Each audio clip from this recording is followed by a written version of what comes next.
Hello, my presentation topic is assessments, and I chose it because they've just become so important in the last few years. And there's both national tests and assessments that happen every day in the classroom.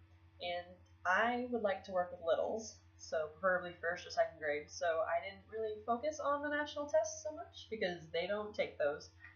But I've got a lot of information about the everyday assessments. So why is it so important? Why is assessment so important? First, it's for placement in a program. So when English language learners come in, we gotta see where they're at. And we don't want to place a high-level student in a low-level program because it's going to be too easy for them and they're not going to learn anything. Same thing, opposite way. So we don't want a low student in a high-level program because it's going to be way too much, way over their head, and they're not going to pick up on much there either. So we want to make sure we put the ELLs in the right place. There's also the reasons to evaluate the program, to monitor student progress, and for accountability. So to evaluate the program, we got to assess the students and therefore the program itself, because we need to make sure it's working and students are learning. And if something needs to change in order to make the program better, then those changes can be made. But there's also to monitor student progress, which I think is kind of the obvious one that everyone thinks of when you think of assessment. And we got to make sure that they're learning the content and gaining English skills along the way too, because that's the whole point of us as teachers. Learn the content, and if they're an ELL student, they need to be learning English. So then third is accountability, and that's for us as teachers, because we got to make sure we're doing our job right and well, and that the students are learning from us, and that we got to make sure we're guiding the students toward their goals. That can be daily, weekly, yearly goals, but then the ultimate goal is graduation. But we got to make sure, especially at the little levels, grades 1 and 2, we got to make sure that they're building the foundation for the rest of their careers, school careers. But yeah, so there's many different ways to assess students. One of the really popular ways is portfolios, and what that is, it's just a collection of student work. And there's 3 different kinds. So the first one is showcase portfolio, and that's just the best of the student's work goes in there. So it's great because the student can show off what they've done, and that can probably boost their confidence pretty well, especially if they have low confidence. Getting to put in their best work and getting to say, hey, look what I've done, that's probably really great for them. But showcase portfolios also have a downside because it doesn't show their progress. So at the beginning of the year, they could put in their best work from the beginning of the year. And then at the end of the year, they can do the same thing, but you don't really get to see what kind of progress and track that they made throughout the year.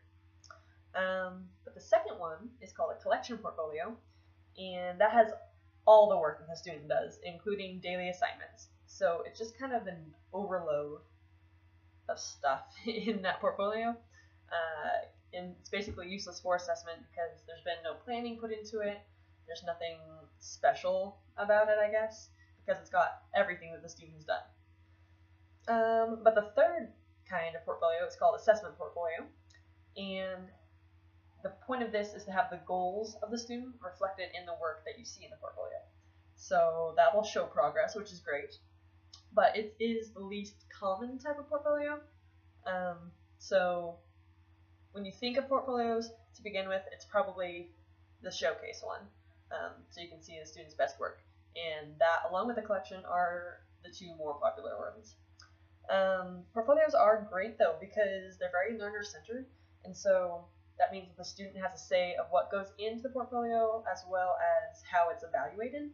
And so that makes them very aware of their learning and responsible for their learning.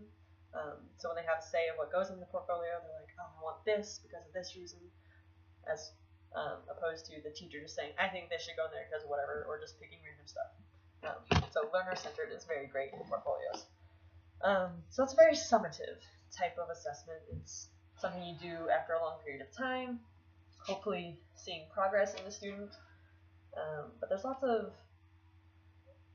formative assessments that go on in the classroom just daily, and that's really important to keep track of the ELL's understanding, especially in like the general classroom if it's not like a specific program for them to learn English skills, like as well the content with, I don't know, a different kind of program than just general classroom.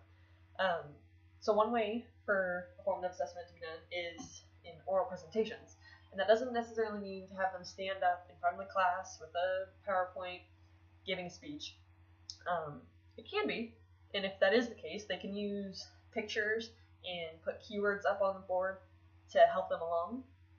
Pictures are great because it just reminds them of what they want to say, what they're talking about, and the keywords for sure. If it's something that's difficult to pronounce or something that they're having trouble remembering, that's going to help them remember and probably boost their confidence as well. But different kind of oral presentations include role plays, interviews, and just kind of having a conversation like about a book. It's wonderful because, or if they're not confident in their reading and writing, they can talk about it. And yeah, so role plays, interviews, basically anything where they're just talking. So part of our job as a teacher is to build their oral skills, so those would be helpful in that as well. And you need to keep in mind that you should assess during a conversation type rather than the pre-written presentation, because the pre-written gives them more of an opportunity to prepare and make sure that they've got their grammar right and practice what they're going to say. So just like during daily conversations, don't be like, hey, I'm going to see how you speak. Just talk to them, and you can assess that way. Also included in oral language is listening, and what's important for that is to look for the main idea of what was said to them when they repeat it back to you, instead of exact words, because exact words are hard to remember, but as long as they've got the gist of what was being said to them, that's good. Other really important topics that you need to assess are reading and writing. Kind of obvious ones, but that's good. They're the important ones. Those two subjects are the hardest for English language learners to learn, but they're extremely necessary. So in writing, it's important to first figure out what are you assessing for. It could be understanding of text, the different forms of writing, like the narrative, opinion, and persuasive essays, or you're looking for grammar. And you need to make sure, once you've decided what you're assessing for, you need to make clear what it is that you're assessing. So a really good way to do this is to give the students a checklist. So say they're writing a persuasive paper, give them the prompts, and then at the end of the prompts, give a checklist. These are the things I'm looking for, and as they write their paper, they can go through and check them off. There's also 3 different ways to do this scoring of the writing. The first is holistic, I think, and that looks at the writing as a whole rather than its individual parts. The primary trait does both. It looks at the content and the paper as a whole.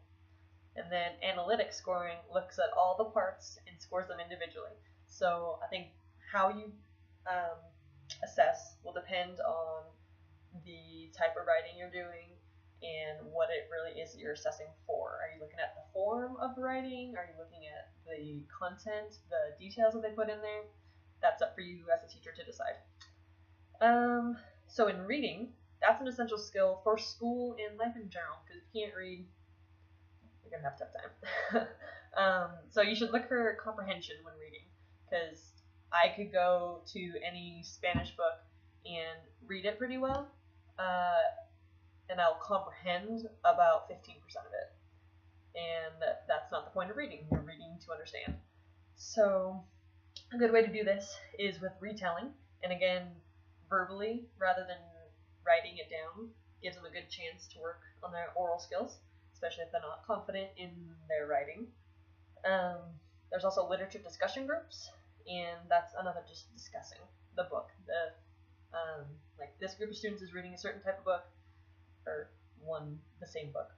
They can get together after a certain amount of chapters, discuss what's going on, and then you can go and listen in. And by what the English language learner is saying, you should be able to tell if they're understanding what they're reading in the book.